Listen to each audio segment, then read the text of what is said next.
क्या भारत को अस्थिर करने के लिए सात समंदर पार कोई बहुत बड़ी खिचड़ी पक रही है। एक तरफ हमारे देश के leader of opposition Rahul Gandhi अचानक देश छोड़कर वियतनाम निकल जाते हैं और दूसरी तरफ न्यूयॉर्क का नया मेयर सीधे भारत की जेल में बंद एक दंगा आरोपी को लव लेटर लिखता है। क्या यह दोनों घटनाएं महज एक इत्तेफाक है या फिर इनके तार कहीं गहरे जुड़े हुए हैं। आज के इस वीडियो में हम सच की खाल उधेड़ेंगे और उस ग्लोबल इकोसिस्टम को बेनकाब करेंगे जो भारत के आंतरिक मामलों में दखल दे रहा है। वीडियो के अंत तक मेरे साथ बने रहिएगा क्योंकि आज का खुलासा आपको सोचने पर मजबूर कर देगा। सबसे पहले बात करते हैं राजा बाबू यानी राहुल गांधी की। अभी नया साल ठीक से शुरू ही नहीं हुआ और राहुल जी फिर से फुर हो गए हैं। रणथंबोर में अपने भांजे रेहान वाड्रा की सगाई का फंक्शन खत्म होते ही वो सीधे वियतनाम के लिए उड़ गए। अब सवाल यह उठता है कि वियतनाम से उनका ऐसा क्या मोह है।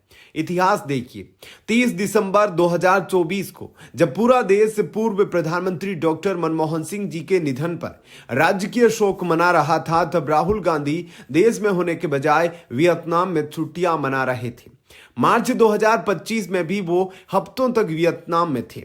एक लीडर ऑफ अपोजिशन एलओपी होने के नाते क्या उनकी जनता के प्रति जवाबदेही नहीं है? आखिर बंद कमरों में वहां किससे मुलाकात होती है? क्या विदेशी धरती पर भारत के खिलाफ कोई रणनीति तैयार हो रही है? बीजेपी ने सीधा सवाल पूछा है, राहुल गांधी अपनी लोकसभा से ज्यादा समय वियतनाम में क्यों बिताते हैं? अब चलते हैं न्यूयॉर्क। वहां के नए मेयर बने हैं जोहरान ममदानी। कुरान पर हाथ रखकर शपथ लेने वाले ममदानी ने कुर्सी संभालते ही अपना असली रंग दिखा दिया है।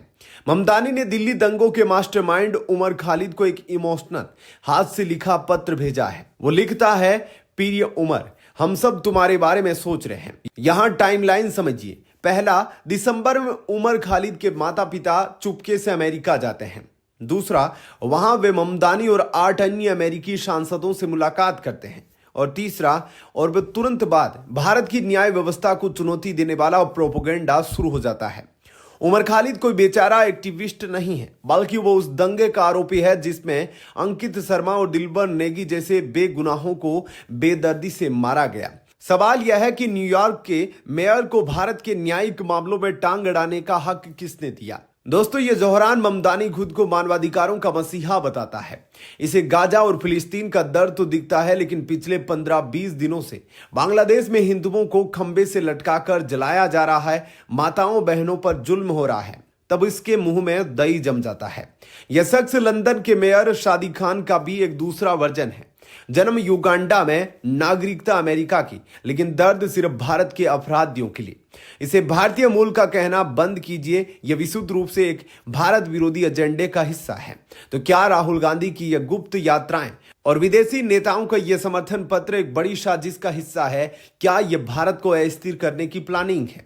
अगर राहुल गांधी को अपनी गोपनीयता इतनी ही प्यारी है तो इन्हें राजनीति छोड़ देनी चाहिए, लेकिन जब तक वो संवैधानिक पद पर है जनता सवाल पूछेगी। आपकी इस पर क्या राय है? क्या विदेशी नेताओं को हमारे मामलों में बोलने का हक है? कमेंट बॉक्स में जय हिंद लिखकर अपनी राय जरूर दे। इस वीडियो को इतना शेयर करें कि हर भारतीय तक यह सच पहुंचे। चैनल को सब्सक्राइब करना न भूले। जय हिंद, वंदे मातरम।